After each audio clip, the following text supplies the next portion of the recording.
When I was a little kid, I was adopted. My birth mother was white from England, and my birth father was black. He was in the Navy. Biracial couples back then, in the 60s, not looked upon very well. She had to give me up because she was afraid her family wouldn't accept me.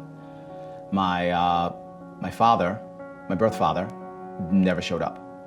I was very lucky, and I was adopted as a little baby by a couple. My mother, the woman who raised me, my adopted mother, but I call her my mother, she actually was from Germany. She came out of Bad Homburg. Her and another man whose last name was Sharpe, who was my last name, Sharpe, adopted me. They were together for 2 years, and then they divorced.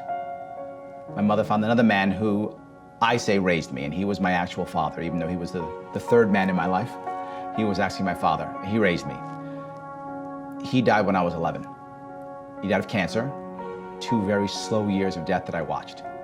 Never forgot that. Still in my head. I can't forget that. It was so bad when I watched him die.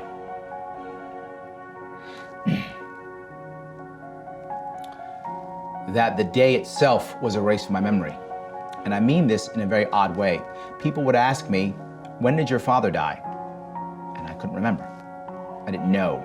And it wasn't that I was trying to hide it. I could actually look at his gravesite and see the date, and then forget a minute later and not remember. It took me about 10 years before I could remember that date. It was March 18th. So I remember after that time, my mother had no family because her family was in Germany. And they'd kind of just about disowned her for packing up and moving to the States. She came when she was very young, 18, 19. So it was just me and her. My mother couldn't handle it. She really had a trouble when my father died, just like I did. And I just wanted to escape. So I had to become an older teen as fast as I could.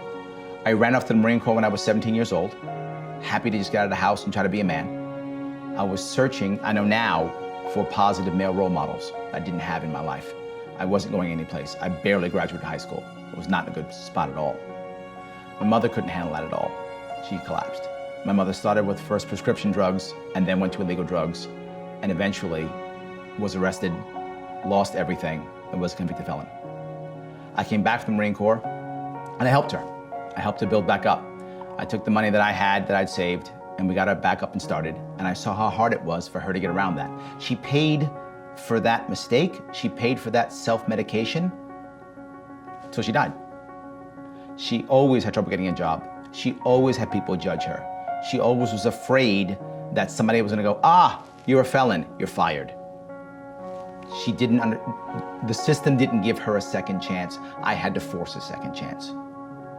But I began to realize that the system wasn't made for me and her. It wasn't made from a poor kid from the Bronx, an immigrant felon. It wasn't made for us.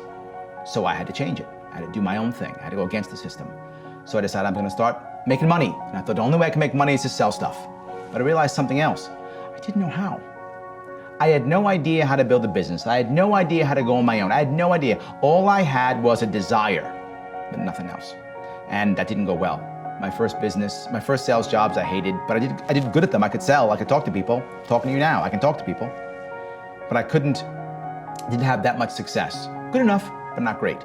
What I found I had better success at was helping others to sell, that I was good at.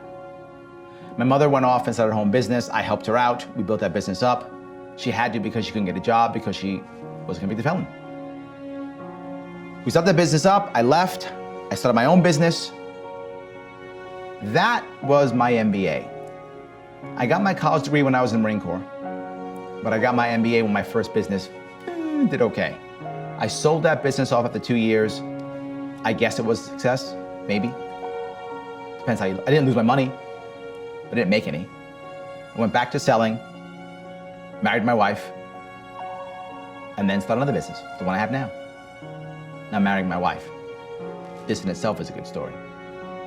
I met my wife when I was in high school. I was 17, she was 16. I thought she was the greatest thing in the world. She thought I was some guy. Now, I chased her. I thought she was great. I tried to get her out with me. She wouldn't. We were friends, but that was it. I go off to the Marine Corps. She's smart though, so she goes to college. She's a year behind me. But I go off to the Marine Corps, I'm sending her gifts, I'm writing her, I'm wooing her, I'm trying to get her to go out with me, and she wouldn't. She finally sends me a letter. Yes, this is like regular snail mail back then. This is the 80s. She sends me a letter, and the letter is, hey, I'm in love with some guy in college. I thought, all right, that's it, it's over. So I figured it's over. We don't communicate anyway for about 11, 12 years. About 11 years later, we have a mutual friend who sends an email joke to everybody. And it's AOL. Yes, AOL days. I know you. I'm not 20. So it's an AOL, right? Sends an AOL joke out, and my email address is on it. She sends an email to me. Hey, is this Larry from high school? And I respond, yes. When are we going out? A week later we go out. A year later we're married. So that's how I got my wife. The longest sales process I've ever had, and the best one. We've been together now 14 years, and we have 2 daughters, 12 and 6. My business now. My business now took off very fast. I had learned my lessons. I knew how to run a business. I knew how to sell. I knew how to deal with customer service. I knew how to move a business forward. It took off. I was training and coaching in sales, in marketing, in business growth, small business. Life was good. In New York City on Park Avenue, got a nice place on 3rd Avenue, my own training facility. Employees, big banks as customers, and here comes the crash. I was not ready for the crash, and I was devastated. Shut my business down, got rid of my employees, had to reboot. At the same time that happened, when the crash hit, I didn't believe it could be that bad because I'm an optimist. So I thought, how long could this last? A couple of months? It'll be fine, who cares? I'll get past this. Yeah, that wasn't the answer. Year later, I'm devastated. But on top of that, my wife's pregnant at the time. We have our second child. And my second child,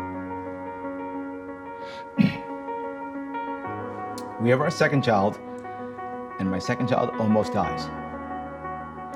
She has open heart surgery at 19 days old. I thought I would lose her. On top of that, I was losing my business. On top of that, my mother was diagnosed with terminal cancer, lung cancer, after smoking for over 40 years. So all these 3 things happened at the same time. And somehow I had to still make money, keep my family together, not lose my wife, not lose my business, not lose my daughter. And somehow take care of my older daughter, who at the time was 6. My wife had moved into the hospital. She literally moved in, as any mother would, with a sick child, she moved right into the hospital. All of a sudden I'm on my own. I'm a single dad overnight.